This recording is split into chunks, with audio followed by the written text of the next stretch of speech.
Are you ready for the Christmas season? I hope that you are. I hope you had a great Thanksgiving and now it's official. You can start listening to the Christmas music on the radio and get the decorations out. Some of you have already been doing that and you're far ahead of me, but it's so exciting when we finally get into the official Christmas season.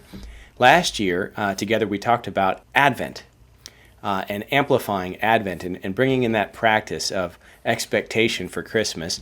And I kind of want to talk a little bit about that today. We're going to focus a little bit on the importance of keeping Christ in Christmas as we're getting ready to celebrate this great season. It's the new church year, really, right now, and we're looking forward to the birth of Jesus as we celebrate this very special time when God became flesh and dwelt among us. So one of the questions I wanted to ask today is, are you prepared? Are you ready to celebrate this season? And are you able, in the midst of all the hustle and bustle, to keep Christ in the center of Christmas? Is he what we're celebrating, or are we caught up in all of the other things? So I wanted to look at a few verses today and kind of talk about ways that we can keep Christ at the forefront of our minds. And so we're going to be in Matthew 1:23, Luke chapter 1, and Luke chapter 2. And we're just going to look at a couple of things within each of those chapters. So first off, we keep Christ in Christmas for some reasons. One of the key reasons that we keep Christ in Christmas is that the whole season is about him.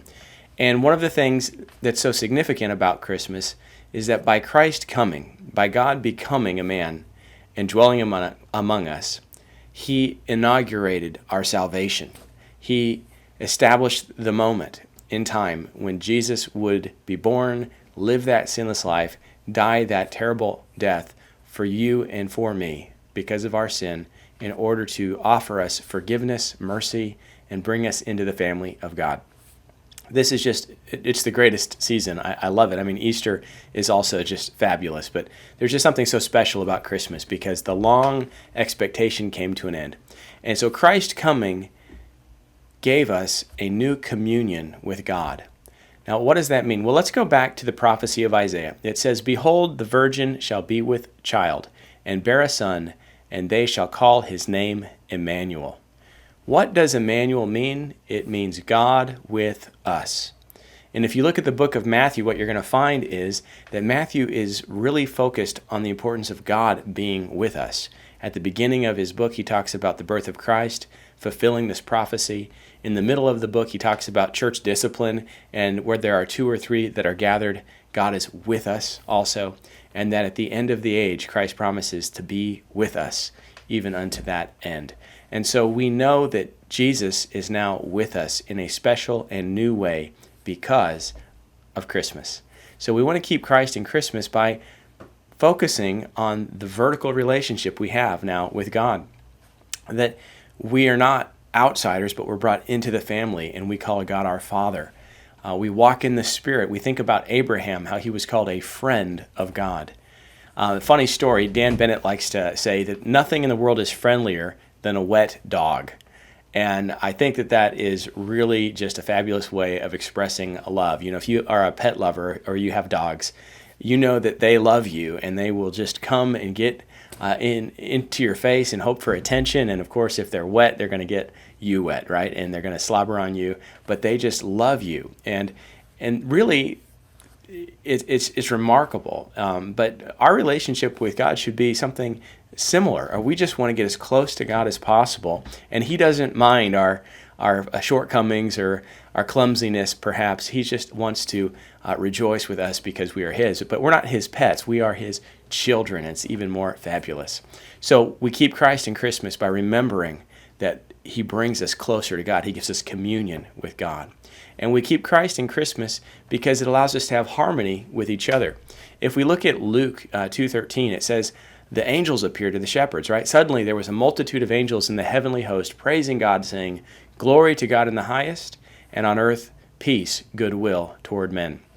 Once again, we have that vertical relationship, us and God, but it extends then horizontally to us and our fellow man. We are brought together in harmony with other people. There's all this discussion today that is really troubling sometimes about fighting among races, among classes, among genders, and all of this. And The answer to that is the same that it's been for 2,000 years. Christ has come, and in Christmas we remember that by his coming he has established peace on earth in him. And if we grow close to him vertically, we will receive peace horizontally with our neighbor. Peace with God is the only way truly to bring peace with our fellow man. C.S. Lewis says, friendship is born at that moment when one person says to another, "What? You too? I thought I was the only one."